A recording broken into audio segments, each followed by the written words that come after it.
Hello everyone. इस session में हम प्रोसीजरल स्कोप से रिलेवेंट उसकी वे ऑफ वर्किंग को डिस्कस करेंगे। प्रोसीजरल लेवल स्कोप जो होता है it is also known as local scope. इसे लोकल स्कोप के नाम से भी डिफाइन किया जा सकता है। प्रोसीजरल स्कोप एक ऐसा स्कोप है जिसमें हम जब भी किसी वेरिएबल को डिक्लेयर करते हैं तो वो वेरिएबल का डिक्लेरेशन उस पूरे प्रोसीजर के अंदर हम उस वेरिएबल को एक्सेस कर सकते हैं।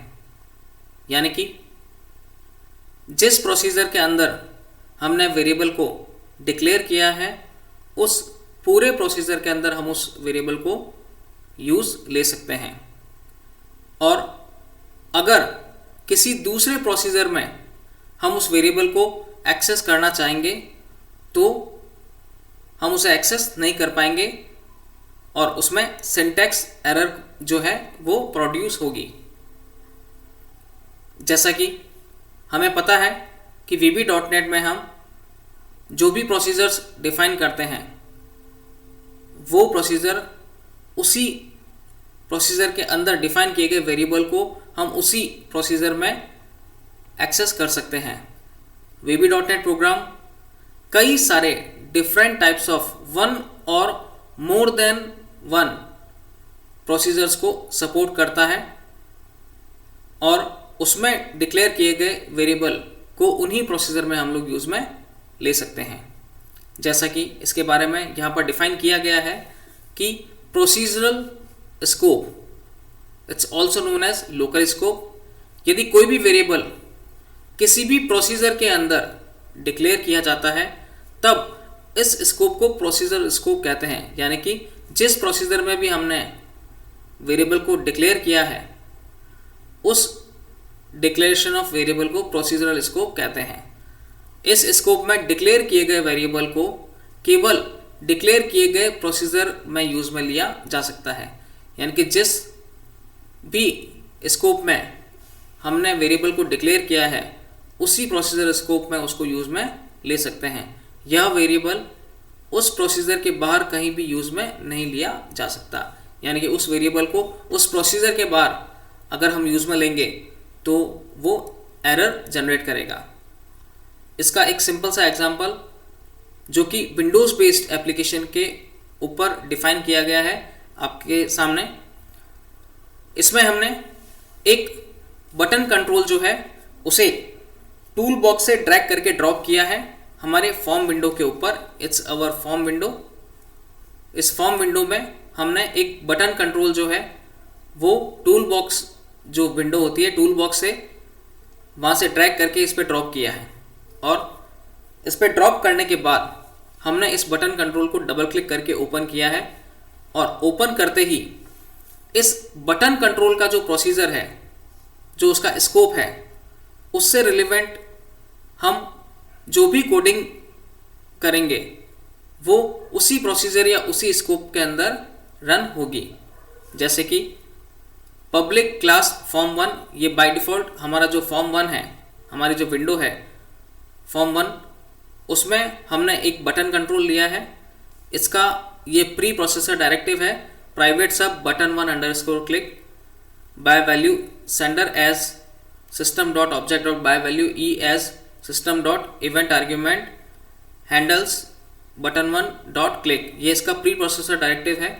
यानी कि इस बटन 1 कंट्रोल से रिलेवेंट जितने भी क्लासेस मेथड्स फंक्शन हैं वो ऑटोमेटिकली हम इसमें यूज़ में ले सकते हैं या उन्हें एक्सेस कर सकते हैं।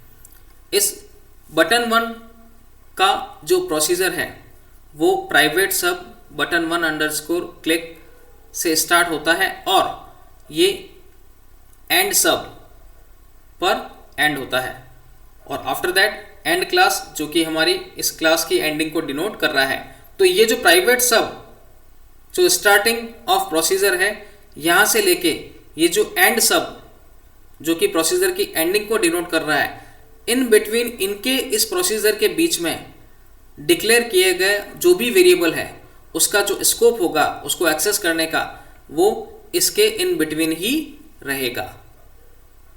अब इसके अलावा अगर हम कोई दूसरा प्रोसीजर डिफाइन करते हैं लाइक बटन 2, बटन 3 या बटन 4, अगर ऐसे कोई दूसरे प्रोसीजर को डिफाइन करते हैं तो उन प्रोसीजर में डिफाइन करने के बाद में अगर हम इस डिम आई वेरिएबल को या सम वेरिएबल को अगर उसमें एक्सेस करते हैं तो सिंटैक्स एरर डिफाइन होगी। लाइक इस प्रोसीजर में हमने दो वेरिएबल डिफाइन किए हैं, डिम आई एज इंटीजर और डिम सम एज इंटीजर। ये आई वेरिएबल जो कि इंटीजर टाइप का है और ये जो सम वेरिएबल है ये भी इंटीजर टाइप का है।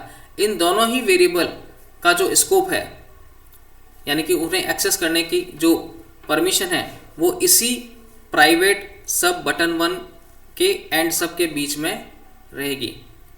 इसके बाद में हमने एक फॉर लूप लगाया है जिसमें for i equals to 0 to 100 और स्टेप 2 हमने एक लूप लगाया है फॉर लूप जिसमें i की वैल्यू 0 है और वो कब तक रहेगी 100 तक उसको चेक करेगा और हर बार 2 स्टेप ये आगे कंटिन्यू स्टेप आउट होगा, 2 स्टेप आगे।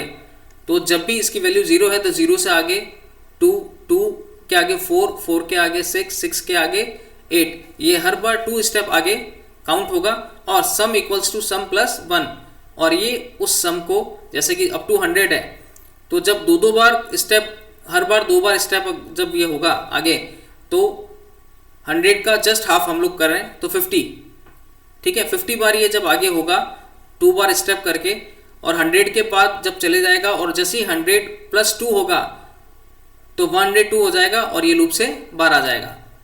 तो उनको प्लस 1 तो 50 प्लस 1 100 तक तो इसके हर बार 2 स्टेप करेगा तो 50 हो जाएंगे। 100 के जस्ट हाफ कितने होते हैं 2 स्टेप अगर आप करेंगे तो 50 होगा, 50 प्लस 1 करेंगे तो यह हो जाएगा 51। और हम नेक्स्ट इसके बाद में एक मैसेज बॉक्स प्रिंट कराया है sum of all even numbers plus equals to %num कि जो भी इवन नंबर का जो सम था और उसमें प्लस हमने 1 कर दिया तो उसको यहाँ पर प्रिंट करा दिया है मैसेज बॉक्स के अंदर। तो 50 प्लस 1 यहाँ पर हो जाएगा 51 और एंड सब और एंड क्लास। तो ये डिम आई एज इंटीजर और डिम सम एज इंटीजर इन दोनों ही वेरिएबल का स्कोप इस प्रोसीजर तक ही होगा। Private sub it's starting of button 1 control और इट्स एंड सब जो कि इस प्रोसीजर की एंडिंग को डिनोट कर रहा है। और इस प्रोसीजर के बाद में अगर कोई और दूसरे प्रोसीजर में हम इन आई और सम वेरिएबल को एक्सेस करेंगे तो सिंटैक्स एरर डिफाइन होगी। और इसमें ये जो मैसेज बॉक्स है इसमें 50 प्लस 1 यानी कि सम जो आएगा एज अ मैसेज बॉक्स आपको उसका आउटपुट प्रिंट होगा जिसमें लिखा होगा sum of all even number equals to 51। ये प्रोग्राम हम प्रैक्टिकली इम्प्लीमेंट करेंगे नेक्स्ट सेशन के अंदर 1 बाय 1 इसको गो थ्रू करके। So it's a overall way of working of procedural scope, यानी कि जिस प्रोसीजर में भी हमने वेरिएबल को डिफाइन किया या डिक्लेयर किया है हम उस वेरिएबल को उसी प्रोसीजर के इन बिटवीन यूज में ले सकते हैं या एक्सेस कर सकते हैं। I hope you understand about all these things. Thank you.